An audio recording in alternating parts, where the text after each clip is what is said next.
Day 943 of the Ukrainian War Map, also known as the Russo-Ukrainian War. Juzzie here, and today is another update as I take a simplified and down-to-earth approach to some of the most important happenings on the ground in Ukraine. So starting off, we'll take a look at those Russian losses, as currently Russia sits on more than 643,000 military personnel losses, representing an additional 1,330 in the past day. Then as for hardware losses, 16 tanks, 30 APVs, and a whopping 81 artillery, which is certainly above average, and yet at the same time is a vast undercount given the recent heavy destruction of at least 3 large Russian arsenals on Russian territory in less than a week.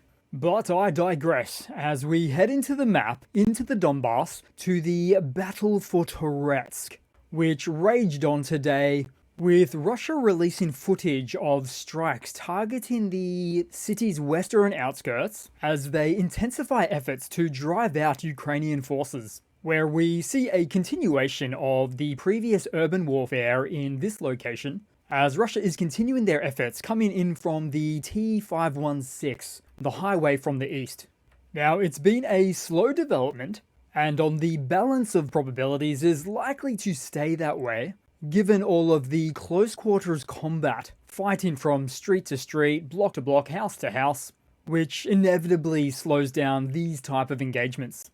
Then switching out the map overlay and headed to south of Pokrovsk to the Pobeda village, where Russian forces stormed with 27 units of equipment. The 33rd Mechanized Brigade successfully repelled attacks and destroyed 16 military vehicles. It was also a similar story almost really right next door, because just below this settlement in Konstantinivka, where the Russian army attempted to break through the defenses of the 79th Separate Air Assault Brigade, where Russia launched an attack with 35 armored vehicles carrying infantry supported by 9 tanks.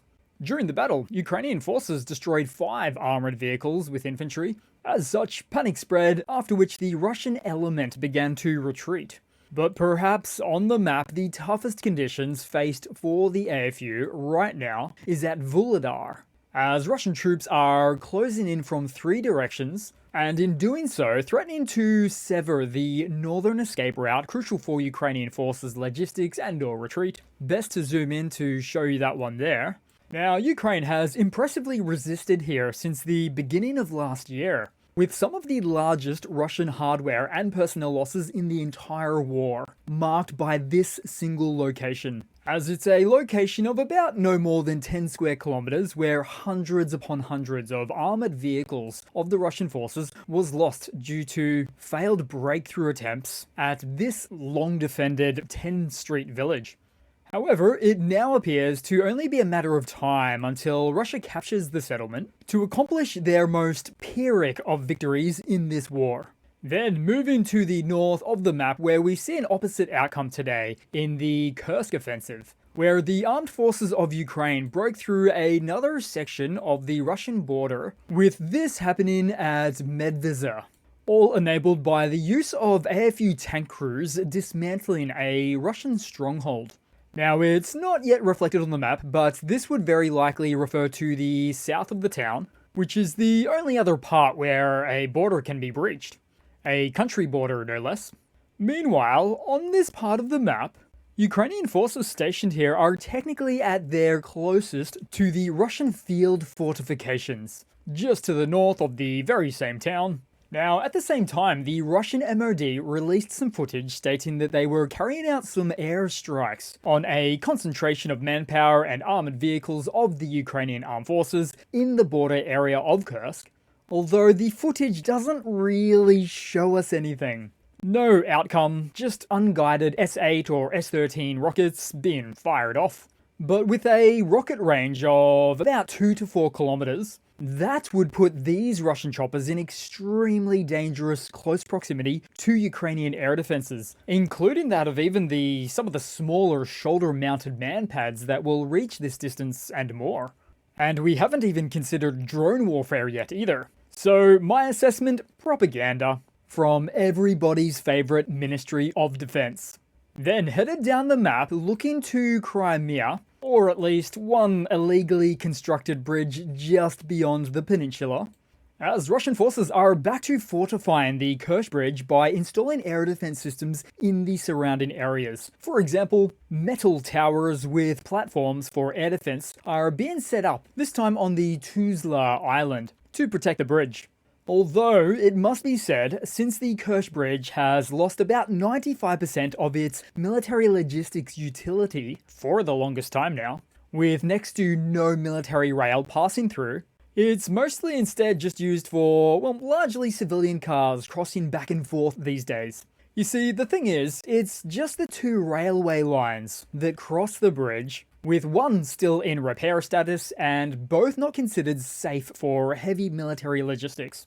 As such, ships and ferries is where it's at for Russia moving its hardware from the mainland to the occupied peninsula. And indeed, it would instead seem that Russia's biggest concern here is one of optics, where they would rather have a somewhat non-functioning but physically upright bridge, as opposed to a destroyed embarrassment. Hence all of this paranoia we see right here. Then we head to the other side of the peninsula as we saw Ukrainian Special Operations Forces in the Black Sea near the recaptured Boyko Towers, which is a pair of gas extraction platforms formerly occupied by Russia from 2014 to 2023.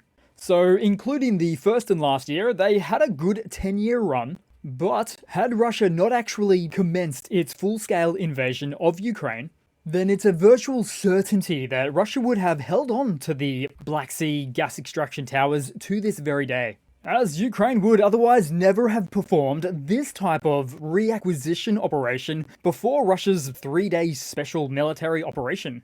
Oh, and then there is some further big news of tremendous note in the peninsula, because almost in the heart of Crimea, it was reported that just yesterday, Crimea was attacked by quote-unquote invisible drones at Jankoy, as the drones were said to have slipped through Russian air defenses and destroyed 2 S-300 air defense installations of the Russian armed forces. That's a big deal.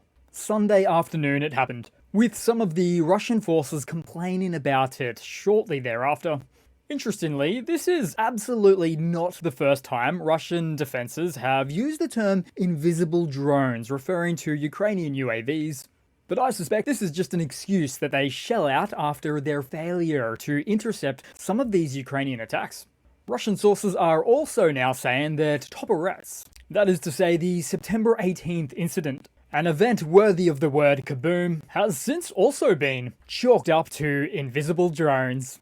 I'm sure. Then taking a look around on the map, just a brief one for somewhere in the east, so Ukrainian thermite drones continue to be deployed, this time at Russian positions somewhat central to the Donetsk region. Then also in the east, Russians hid a 2B9 Vasilok mortar in the tree line, but as the Ukrainian unit operating this drone said, quote, "For every one of their Vasiloks, we have our FPV drones." Though given the rarity of this old mortar, it's fair to say that the Ukrainian unit has hundreds, if not thousands, of FPV drones for every one of the Russian Vasiloks. Then also in the east, again for something a bit unique, we saw a new tank design by Russia, a turret cannon headfirst into the ground. It's almost like a piece of artwork. And the tank type, Russia's latest and greatest T-90M. This tank, as Putin claims, has no analogues in the West. Then on the topic of tanks, also in the East, we impressively saw one of the oldest tanks used in this war, the Russian T-54 main battle tank, where this mid-50s rust bucket became privy to its own spivvy turtle tank armor. Plus with this event, there was a destroyed BMP-2 and another tank on the background. Then we'll head across into Russia because another freight train derailed on the railways in St. Petersburg. And this was either due to a lack of maintenance and spare parts or due to partisan activity. Though no matter what it was, either potential cause is just as bad as the other one. Then we'll head briefly to Belgorod, where the governor of the region initially stated in response to some military activity that 10 civilians were wounded, but then went on to state that it was fighters of self-defense units. That's our Russia. Then headed all the way to Omsk, where it happened again, as two school children broke into the territory of a military unit and burned an Mi-8 transport helicopter of the Russian Air Force. Now, so far, not a lot is known other than that about this story, although it is very likely that, as with the previous incident from a few weeks ago, someone from Telegram paid the two school children 50,000 rubles, or about 5 grand, to perform this devilish deed. Then we'll head across to some news for today. So, Ukrainian President Volodymyr Zelensky has embarked on a critical visit to the United States to present his victory plan aimed at bringing the war with Russia to a close. Kicking off his visit at the Scranton Army Ammunition Plant in Pennsylvania on Sunday, Zelensky expressed gratitude to workers producing 155mm artillery shells, essential to Ukraine's defense. Zelensky will also meet with President Joe Biden to outline the next steps in the war, including, of course, discussions on long-range weapons for the supply and use of, into, or on top of critical Russian military assets inside of Russia. Zelensky will also take part in the UN Security Council meeting on Ukrainian issues tomorrow, and on Wednesday he will speak at the general debate in the UN General Assembly. Then we'll head across to something of a Russian hardware update, because Iran, who you may remember, had reportedly provided Russia with their Fatah 360 ballistic missiles, leading the US, the EU, and Ukraine to respond with additional sanctions against Iran. However, latest reports indicate that Iran did not include the mobile launchers necessary to make the missiles operational, which might have something to do with us not seeing these 120km or about 75-mile range missiles used in this war to date. So this latest development raises questions about how and when these missiles could be used, with some experts suggesting that Russia may modify existing trucks to serve as launchers. It's also possible that Iran's withholding of the launchers could be used as a diplomatic maneuver, leaving space for future negotiations with Western nations. So, if Russia is to use their own launchers, this could create a notable time delay and be somewhat resource intensive, as it's generally not a preference to design, test, and produce your own launchers, as newly custom-built launchers might not be as reliable as the ones designed by the missile's original manufacturer. Not to mention, all that engineering and expertise to manufacture them from scratch is not exactly a time-sensitive endeavor right in the middle of a war.